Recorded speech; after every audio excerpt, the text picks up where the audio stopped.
wanted to make a video that's been long overdue in my collection of videos for paracords and more.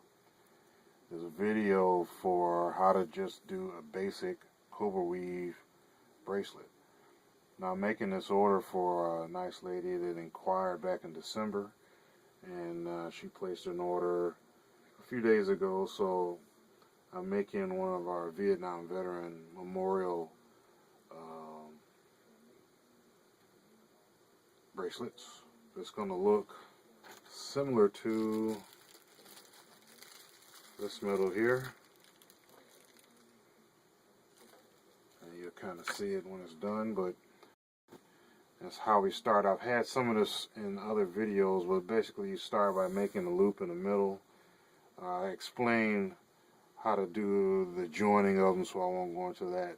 But basically, to do this part, you have to do what's called a girth hitch, which is just going through the bottom of your 3/8 inch buckle, going around the top, pulling that under, and then pulling it tight.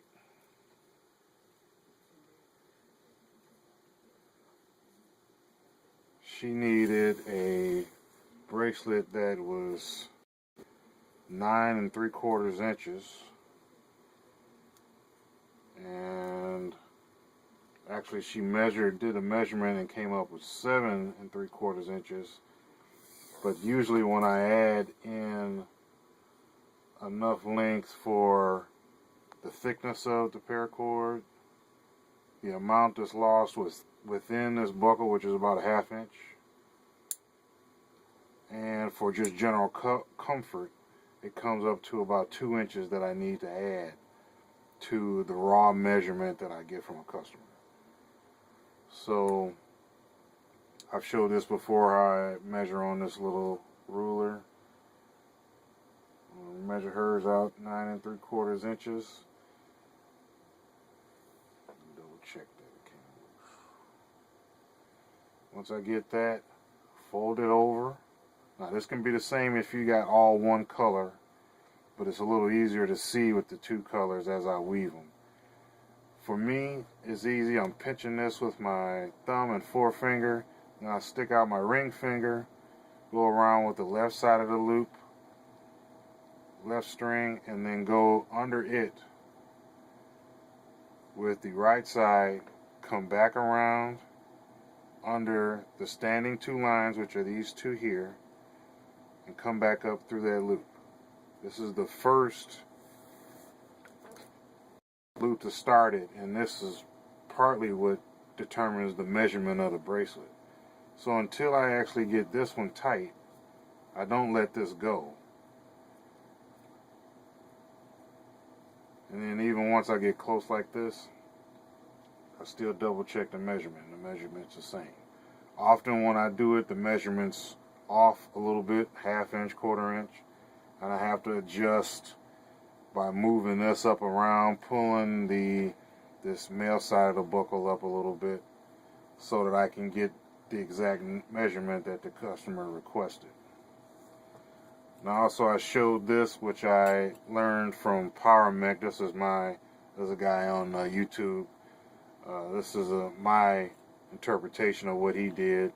Just a small cheap carabiner, all these little scrunchy clips tied together, and then a binder clip like this.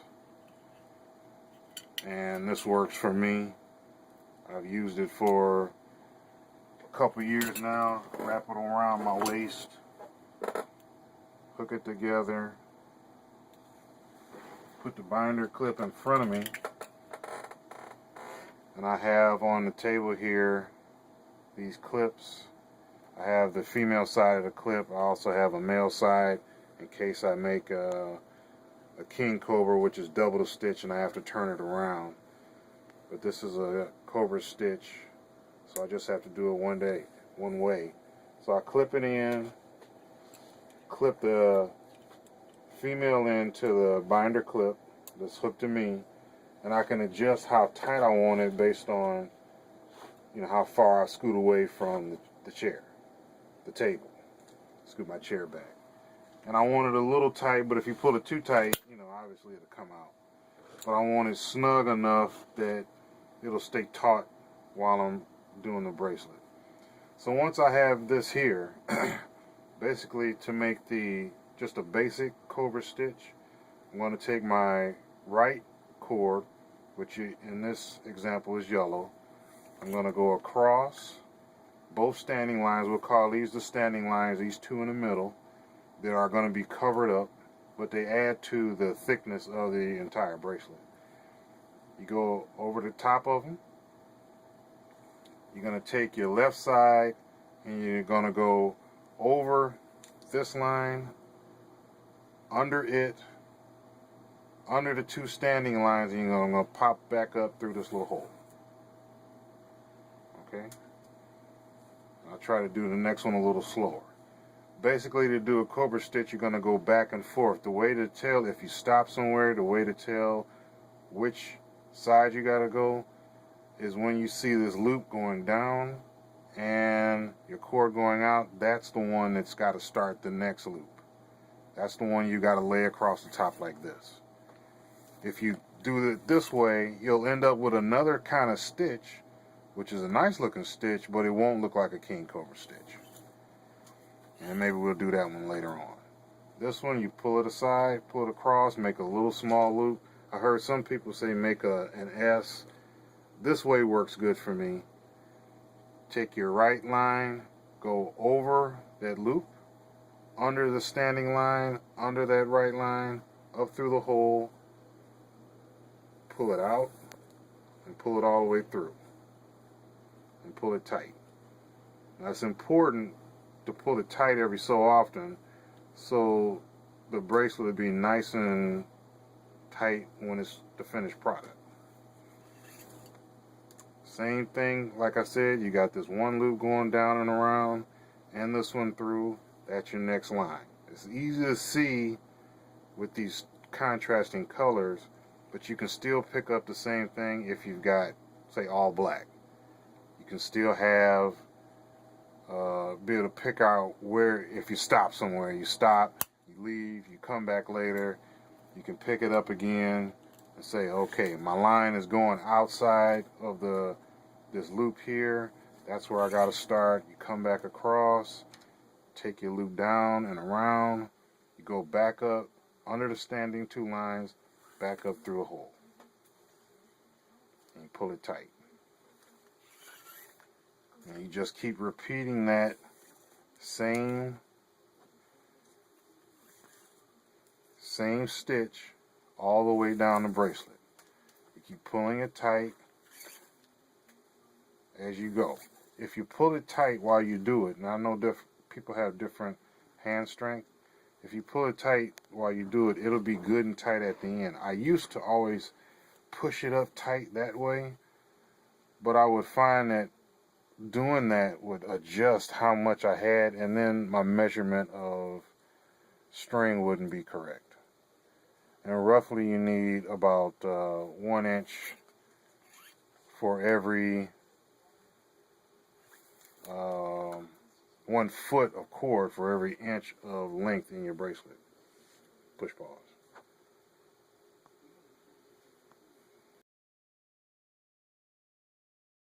Earlier, you just continue to go back and forth with this stitch, up and through the hole, and don't be surprised, it'll take you a while to get the handle of it, how to do it.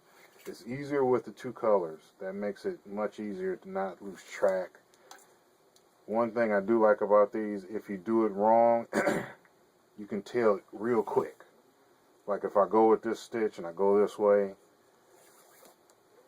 and I do that, I can tell right away something's not right. For one, the green color is not the same. If it was all one color, I could tell that it doesn't look like the rest of these. So that's the easiest way to tell. And I do really like that about making paracord items, that you can tell when you made a mistake pretty quickly and go back and repair it. So basically, to make the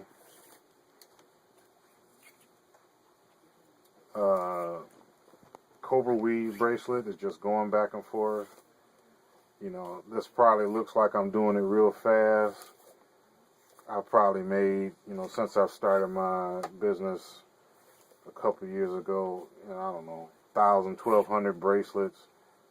So I've even tried it. I can do this, with my eyes closed for the most part. And keep your legs still, cameraman. That's my son, ZYX, doing camera duties again. He got some compliments the last time. People liked how he was doing it. And he's been a big help to me, giving me suggestions and things. Involved in the Paracord items, he's been a big help to me in making some when we've done some shows. And I greatly appreciate his help.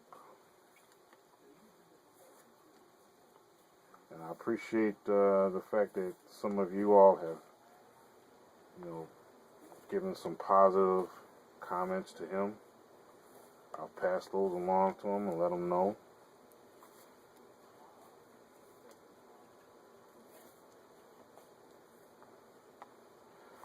So as you can see, I just keep going with that same stitch. I know most of it was done fast, but all I'm doing is what you saw me do up here. I'm just doing it just faster.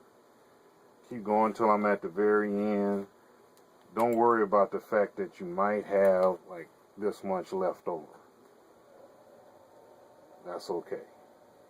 My son said if you can hold the bracelet like that and it stands without looping around, you made it pretty good.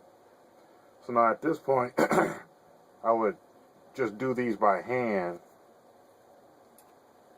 And I would take this pick here and pull out the girth hitch to make sure my last stitch is under it.